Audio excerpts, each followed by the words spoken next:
Bonjour à toutes, bonjour à tous, c'est Stéphane des Échanges Savoir-Scénar, j'espère que vous avez la patate. Aujourd'hui, je vous fais une vidéo vite fait de mon canapé parce que quelqu'un m'a agacé, pas en s'adressant directement à moi, mais en donnant des interviews vu qu'il s'agit d'un artiste. Et il y a deux choses que je prends très au sérieux, les arts et les sciences. On pourrait se dire aussi la politique, mais cette chaîne étant apartisane, étant celle de l'association, je ne me pencherai pas dessus.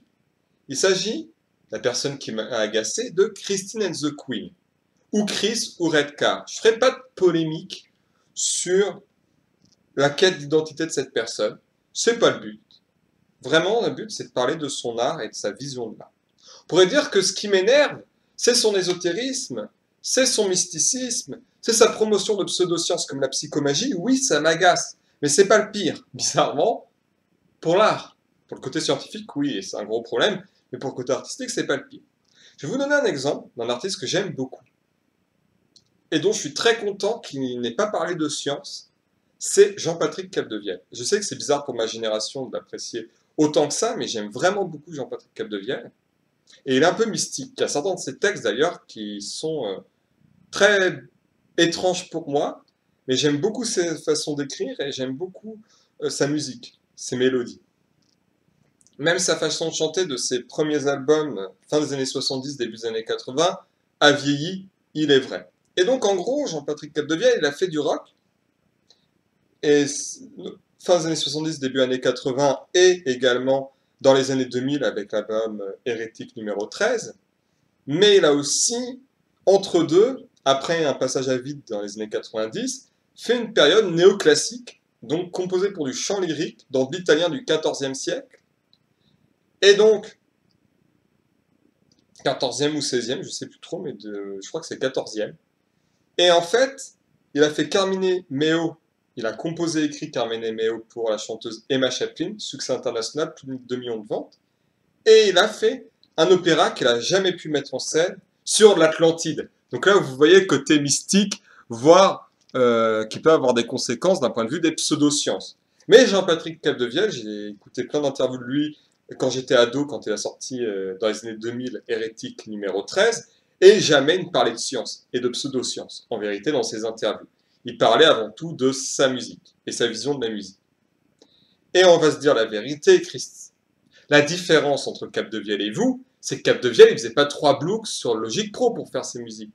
Il faisait de la composition, des mélodies parfois riches, des morceaux vraiment beaux d'un point de vue musical, pas 3 boucles sur Logic Pro. Ça, je voulais en parler parce que quand on vous a fait remarquer que Dawn, dis-moi, c'était 3 boucles sur Logic Pro, le logiciel d'Apple, que vous n'êtes pas foulé, c'est une musique libre de droit d'ailleurs. À part le mixage, d'ailleurs, l'arrangeur, vous l'avez crédité. Vous avez répondu, je ne vais pas travailler avec des musiciens. On va dire qu'ils font tout pour moi, je préfère dire que la musique est déjà là. Alors oui, vous pouvez faire de la musique tout seul. Tout seul, tout composer, faire les instruments, pas avoir de musicien dans le studio d'enregistrement. Vous savez qui a fait ça? Jean-Michel Jarre.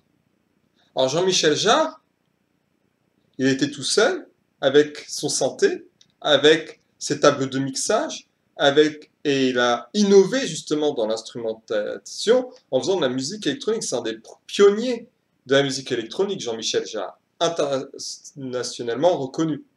Mais vous comprenez que la différence, c'est que Jean-Michel Jarre, il composait sa musique. Il ne récupérait pas 3 boucles d'un logiciel. Il composait sa musique pour de vrai. Et c'était lui le musicien, compositeur, et les claviers, les tables de mixage, tout le bazar. C'est lui le musicien. J'en parle au passé, il n'a pas, contrairement à Capdevielle, il n'a pas arrêté sa carrière, donc je devrais en parler en présent. C'est lui le musicien. Vous comprenez ça, Chris? Le problème, c'est que composer, il a fait le conservatoire pour apprendre à composer, hein, Jean-Michel Jarre. Composer, ça s'apprend. Il n'y a pas de honte d'avoir quelqu'un d'autre qui compose. On a même en France des duos d'auteurs et de compositeurs qui s'entendent très bien. Tout le monde va penser à Souchon et Voulzy, Alain Souchon et Laurent Voulzy. Le premier étant plutôt un auteur et le deuxième un compositeur. Moins connu, mais de la même génération, il y a Alain Leprest et Romain Didier. Pareil, l'un est auteur, l'autre est compositeur. Majoritairement, je veux dire. On pourrait dire Jean-Michel Jarre et Christophe à une certaine époque, où là, étrangement, Jean-Michel Jarre n'était pas le compositeur mais l'auteur des textes, et Christophe le compositeur. Donc, vous voyez. Et en fait, je vais vous parler de quelqu'un que j'aime beaucoup, et qui est un peu l'antithèse dans les interviews de ce que vous faites, des interviews que vous donnez. C'est vraiment un peu, oui, je dirais, l'opposé en termes de démarche artistique.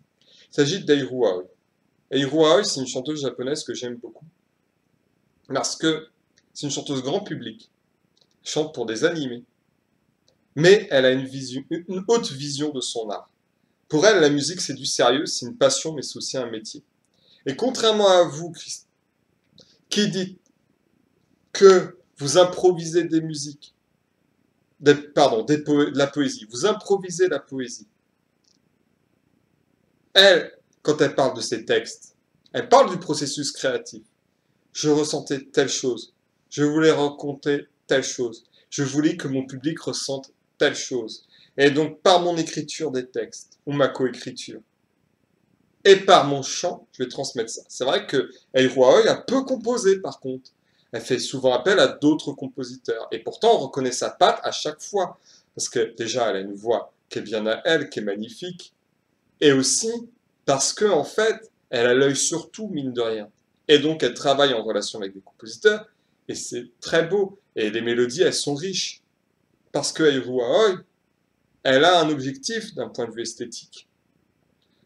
Et elle veut donner une émotion esthétique à ses spectateurs, et elle veut qu'ils ressentent la tristesse, la combativité, la joie, parfois plusieurs de ces choses à la fois. Parfois il y a des chansons à la fois tristes et combatives, elle est très forte pour ça, Eiru Aoi. Et vous comprenez bien, quand Eiru Aoi donne une interview, elle vulgarise c'est quoi la démarche artistique, en quoi consiste la démarche artistique au grand public. Et c'est pas, je me fais passer pour un génie en racontant un discours complexe auquel les gens comprennent pas grand-chose, ou un truc perché ésotérique. Parce que là, vous nous en fumez, Chris. La vérité, c'est que vous faites 3 books sur Logic Pro. La vérité, c'est quand vous dites que vous improvisez de la poésie, en fait, vous écrivez un truc vite-zef. Voilà, faut se dire la vérité. La démarche exigeante qu'a Eiru Aoi, vous ne l'avez pas. Vous n'arrivez pas en disant, le chant, c'est un travail. Je dois entraîner ma voix. Je dois entraîner ma voix pour chanter le mieux que je peux. Encore m'améliorer. On parle de quelqu'un. Écoutez Eiru Aoi.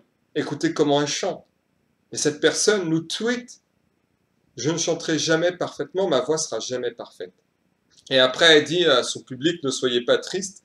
C'est ça qui m'amuse. En vérité, c'est toujours chercher à plus me perfectionner. Et je sais que j'atteindrai jamais la perfection. Et cette recherche de tendre vers la perfection sans jamais l'atteindre, c'est ce qu'elle apprécie.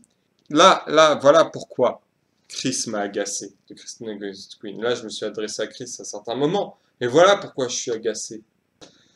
Voilà, donc pour conclure, j'ai vraiment été agacé. Je suis en train de retourner une conclusion parce que j'étais beaucoup trop dur à la fin de la vidéo vis-à-vis de Christine the Queen.